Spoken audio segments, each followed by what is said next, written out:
to talk at this Get Out and Vote rally. In 1873, many women fought in the suffrage movement for our right to vote. Among these women was the well-known figure Susan B. Anthony, who was arrested in 1872 when she attempted to vote in that year's presidential election. These are her words.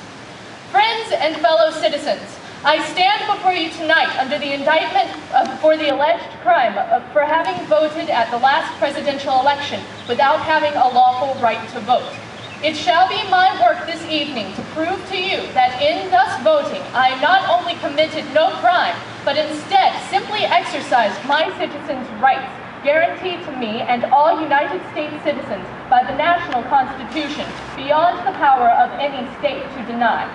The preamble of the federal Constitution says, "We, the people of the United States, in order to form a more perfect union, establish justice, ensure domestic tranquility, provide for the common defense, promote the general welfare, and secure the blessings of liberty to ourselves and our posterity, do ordain and establish this Constitution for the United States of America." It was we, the people, not we, the white male citizens, nor yet we, the male citizens, but we, the whole people, who formed the Union. And we formed it not to give the blessings of liberty, but to secure them, not to the half of ourselves and the half of our posterity, but to the whole people, women as well as men. And it is a downright mockery to talk to women of their enjoyment of the blessings of liberty while they are denied the use of the only means of securing them provided by this democratic republic government, the ballot.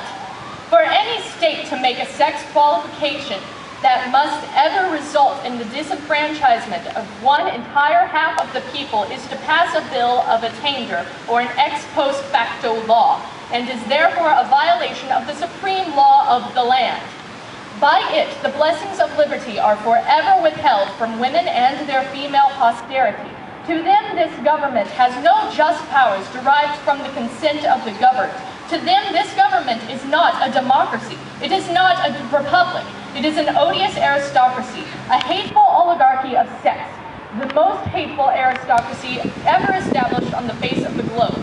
This oligarchy of sex, which makes father, brothers, husband, sons the oligarchs over mothers and sisters, the wife and daughters of every household, which ordains all men sovereigns, all women subjects, carries dissension, discord, and rebellion into every home of the nation. The only question left to be settled now is, are women persons? And I hardly believe any of our opponents will have the hardihood to say they are not. Being persons, then, women are citizens, and no state has a right to make any law or to enforce any old law that shall abridge their privileges or immunities. Hence, every discrimination against women in the constitutions and laws of the several states is today null and void. We take for granted in the present days what Susan B. Anthony and other women of the time fought for. We must let our voices be heard in the upcoming election.